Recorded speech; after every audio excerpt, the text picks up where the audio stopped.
在浩瀚的汽车宇宙中，关于自主车与韩系车的较量，始终是一个引人热议的话题。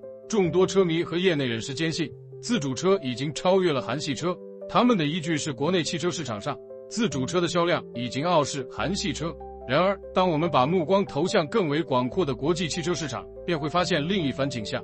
在国际舞台上，韩系车的表现堪称惊艳。2023年，韩系车以730万辆的骄人战绩，稳居全球销量榜第3的位置，仅次于丰田和大众这两大巨头。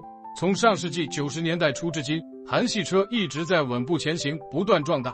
现代汽车作为韩系车的代表，从2010年前后开始崭露头角，销量超越了福特，成功跻身全球前5。此后，现代汽车更是势如破竹，销量接连超过通用和本田，与丰田、大众形成了3足鼎立的局面。韩系车的实力从来都不容小觑。那么，为何在国内市场上，韩系车却显得如此弱势呢？原因其实并不复杂。在国内市场，两田一产3家车企的销量接近400万辆，而韩系车却仅仅卖出了不到45万辆。这个巨大的差距让韩系车在国内市场上显得黯然失色。然而，如果我们把视线放得更宽一些，就会发现韩系车在北美、欧洲、澳大利亚等地的销量其实与丰田不相上下，只是在国内市场上，韩系车似乎没有找到正确的打开方式。韩系车的发展历程充满了传奇色彩，在一个领域里，谁起步早，谁就更容易取得优势，汽车工业也不例外。日系车和韩系车之所以能够在全球市场上占据一席之地，很大程度上得益于他们起步的更早。起亚汽车成立于1944年，从一开始就专注于乘用车的研发，而上世纪70年代的现代 Pony 更是远销欧洲，风靡一时。电影《回到未来》中的 DMC-12， 其设计灵感就来源于现代 Pony。可以说，早在上世纪70年代，韩系车就已经开始在国际市场上崭露头角。韩系车的起步过程与日系车有着异曲同工之妙，他们都曾借鉴过欧系车和美系车的经验和技术。但是，当赚到第一桶金后，韩系车并没有满足于模仿和逆向开发。从上世纪80年代开始，韩系车就开始走上了自主研发的道路。他们投入了大量的资金和人力进行技术研发和创新。如今，韩系车的技术底蕴已经相当深厚。现代汽车旗下控股的摩比斯、派沃泰等企业，在发动机、自动变速器、车载芯片、底盘、四驱、轮胎等领域都有着深厚的造诣。可以说，现代汽车是除了丰田之外，第2个具备全产业链的汽车企业。然而，在国内市场上，韩系车却显得有些力不从心。他们引进的车型甚至达不到韩系车产品矩阵的1/4，大量热销的车型都没有进入国内市场。而国内市场上销售的韩系车，大都是由老件、老技术、新外观进行排列组合而成的，这样的产品自然难以吸引消费者的目光。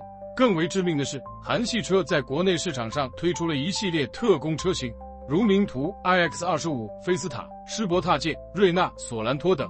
这些车型无论是从设计还是技术层面都显得有些敷衍，他们似乎并没有打算与国内市场上的其他合资品牌和自主品牌正面竞争，而是选择了退而求其次，去争夺那些处于自主车和合资车之间的市场。然而，随着自主车的崛起，他们在价格、配置等方面都碾压了韩系车。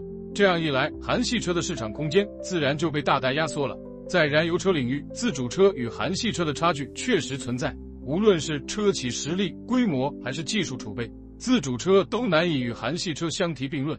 因此，想要在这个领域反超韩系车，还是需要时间。但是在电车领域，自主车却有了与韩系车一战的能力。因为纯电汽车的起步，大家都站在了同一个起跑线上。自主车在规模以及供应链上的优势，让他们在这个领域有了更多的底气。然而，我们也不能小看韩系车企在电驱方面的实力，他们在这个领域也积累了大量的专利和技术储备。比如2022年的沃德10佳动力排行中，现代的电驱系统 LONIQ5 就成功上榜，这足以证明韩系车企在电驱方面的技术实力也是不容小觑的。那么，自主车在未来的电车领域能否真正超越韩系车呢？这还需要时间来验证。但是我们可以肯定的是，无论在哪个领域，想要取得成功都不是一件容易的事情。自主车需要不断地进行技术研发和创新，提升自己的实力和竞争力，只有这样才能在激烈的市场竞争中立于不败之地。回顾韩系车的发展历程，我们可以发现，他们之所以能够取得今天的成就，离不开他们的坚持和努力。他们从一开始就选择了自主研发的道路，即使面临困难和挑战也从未放弃。这种精神值得我们学习和借鉴。在未来的日子里，我们希望自主车也能够像韩系车一样，不断地进行技术研发和创新，提升自己的实力和竞争力。只有这样，我们才能在全球汽车市场上占据一席之地，成为真正的汽车强国。同时，我们也希望韩系车能够正视国内市场的挑战和机遇，他们需要更加深入地了解国内消费者的需求和喜好，推出更加符合市场需求的产品。只有这样，才能在国内市场上重新找回自己的地位和影响力。毕竟，在国内市场上取得成功，对于任何一个汽车品牌来说都是至关重要的。总之，自主车与韩系车的较量还在继续，无论在哪个领域，我们都希望双方能够保持竞争和合作的关系。只有这样，才能推动整个汽车行业的进步和发展。